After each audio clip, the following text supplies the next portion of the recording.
Salut tout le monde et bienvenue à un autre didacticiel portant sur Google. Alors aujourd'hui, nous allons couvrir comment faire des recherches dans Google. Maintenant, je suis certain que quelques-uns d'entre vous, vous me dites « Ah, je connais déjà comment faire des recherches, c'est super simple, tout ce que tu as besoin de faire, c'est écrire ce que je veux. » Tu as raison. Mais il y a des manières pour que tu puisses faire des recherches un peu plus efficacement. Premièrement, si je recherche maman et si je recherche maman, tout en majuscule, y a-t-il une différence? La réponse est non. Google ne reconnaît pas les majuscules dans ses fils de recherche. De plus, si je fais une recherche pour l'amour ou si je fais une recherche pour L'(amour, y a-t-il une différence? La réponse encore une fois, non, c'est la même chose. Alors Google ne reconnaît pas les majuscules ni les signes de ponctuation. Et juste pour renforcer cela, on va chercher quelque chose d'autre. Amour avec un point d'interrogation. Amour. Encore une fois, on a les mêmes résultats. Rien qui change.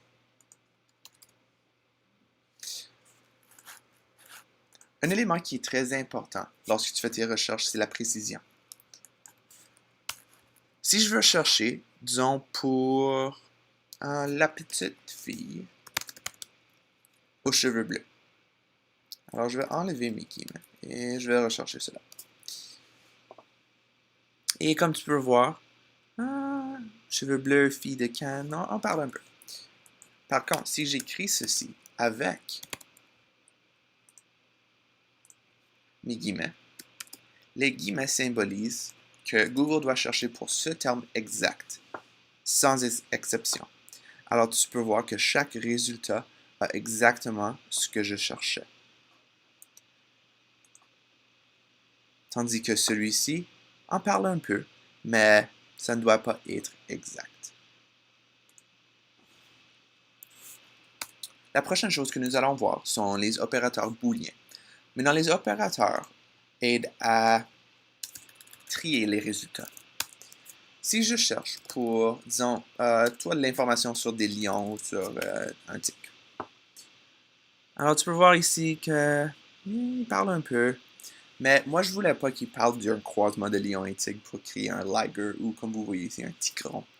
Ce que moi, je cherche, c'est l'information sur soit un lion ou un tigre. Alors, en utilisant l'opérateur OR en majuscule, Google va chercher soit pour un ou pour l'autre. Et comme vous allez voir, il n'y a aucun résultat qui parle des deux.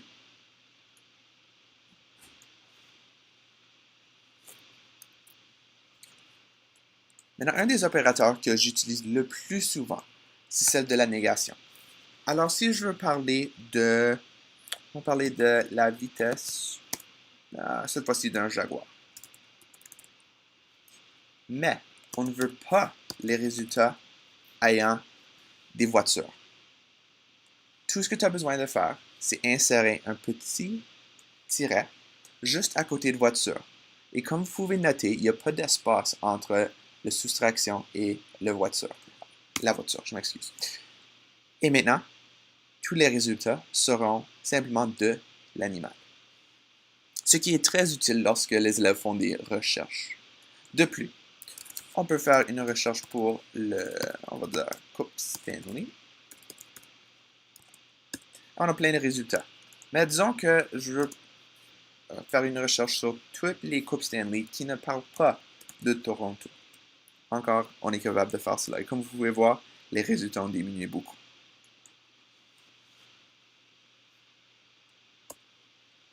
Un autre opérateur qui est assez utile lorsque tu cherches une chanson ou lorsqu'il y a un mot qui t'échappe. Tu peux utiliser l'astérix. Alors, un quelque chose vaut mieux que deux quelque chose. Mais je ne sais pas c'est quoi. Google va ressortir et remplacer l'astérix par toutes les options possibles en essayant de trouver des résultats. Alors, un tien vaut mieux que deux tu l'auras. Un acte authentique vaut mieux que deux sous scène privée. Alors, c'est très utile. Pour moi, je l'utilise quand j'essaie de trouver des paroles à des chansons et je ne connais pas les paroles. Et lorsque vous faites des recherches, surtout dans l'histoire, vous pouvez utiliser l'opérateur des deux points. Alors, si je veux rechercher de l'information sur la Grande Dépression entre 1928, on va dire, et tu mets 2 points, et 1936. En faisant ceci, seuls les résultats qui se trouvent entre ces deux dates vont apparaître. Vous pouvez faire ceci pour la pesanteur d'un animal, pour une date, pour n'importe quel deux chiffres que vous cherchiez. Très, très utile en histoire.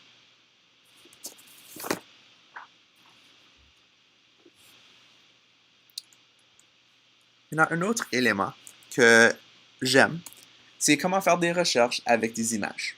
Alors, je vais juste sortir de là, sortir de là, et on est bon. Alors, si j'ai cette image, et un des élèves, il a pris une image durant la fin de semaine, et il veut savoir ce que c'est. Tout ce que tu as besoin de faire, c'est d'aller à Images, et de là, on parle encore de la Grande Dépression, je vais juste supprimer cela. Je vais prendre mon image, et je vais le placer dans la barre de recherche. Et ça va me donner plusieurs renseignements portant sur cet animal.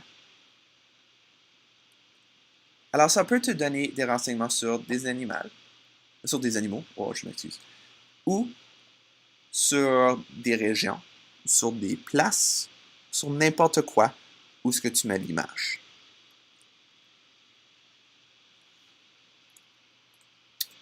Un autre aspect que j'aime, mais qui peut seulement se trouver sur google.com. Alors, je vais aller google.com.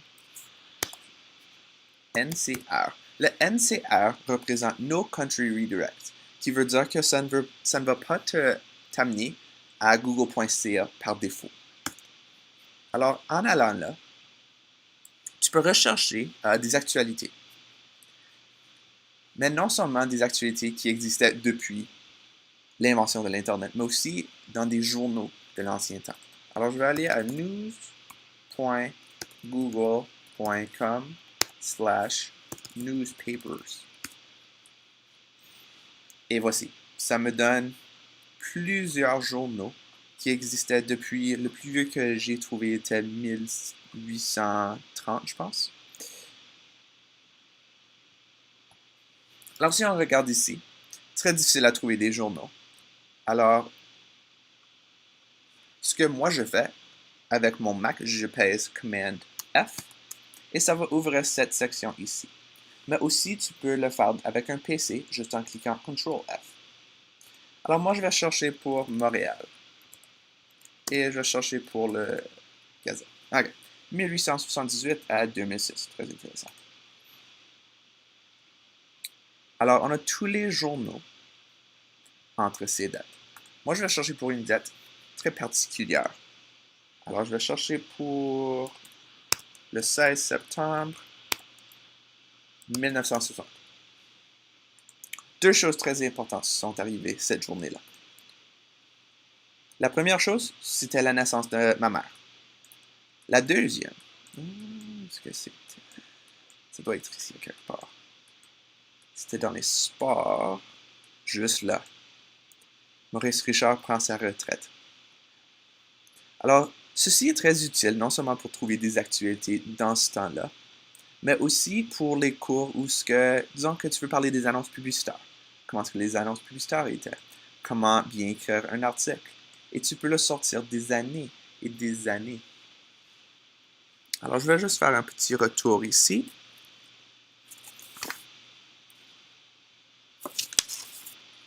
Et je pense que c'est presque tout. Alors, je vais vous montrer une autre chose qui est utile en cherchant des tendances. Alors, vous pouvez utiliser ceci en mathématiques, mais aussi en histoire, en géo.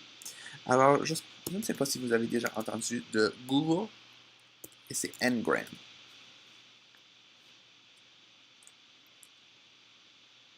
Alors, ce que ça fait, ça va comparer des termes que tu cherches avec qui se trouvent dans des livres durant ce temps-là.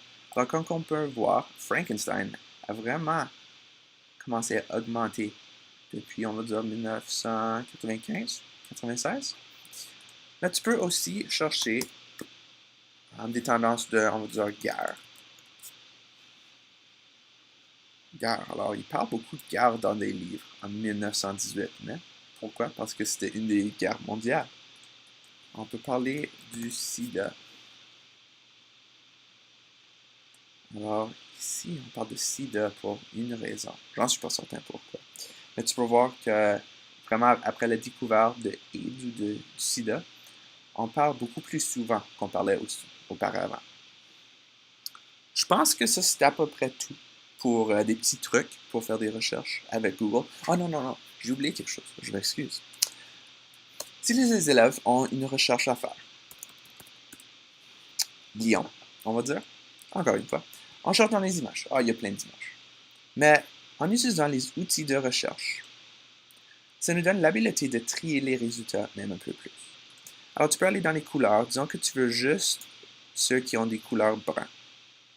Ça te donne ceux qui ont des couleurs bruns. Maintenant, ce que moi j'utilise le plus souvent lorsque je fais mes publications, c'est les droits d'utilisation.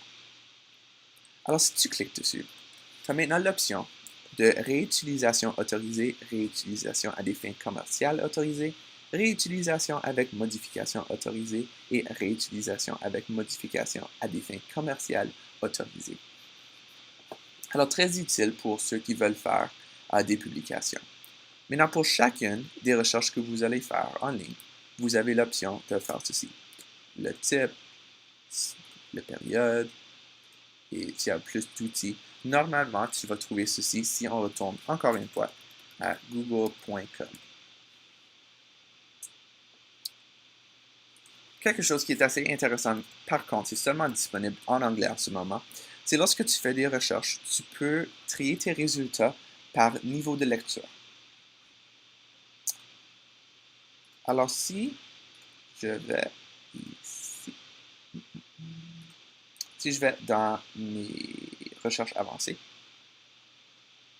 et je vais en bas,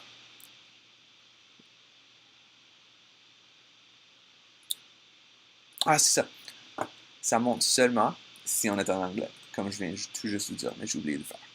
Alors, on va changer notre langue à English. Et maintenant, je vais aller dans mon Advanced Search. Et tu peux regarder par Reading Level. Alors, Annotate Results with Reading Levels, Advanced Search. Et maintenant, tu peux voir que ça le divise dans Basic, Intermediate et Advanced. Maintenant, ce que j'ai trouvé d'après mes recherches était que Avancé, c'est celui qui avait les meilleurs résultats. Par contre, il y avait des résultats très simples dans Basic qui seraient utiles pour des élèves de primaire. Maintenant, ça c'est tout. J'espère que vous avez aimé ce didacticiel. Si vous avez des questions, n'hésitez pas à les poser dans la section de commentaires.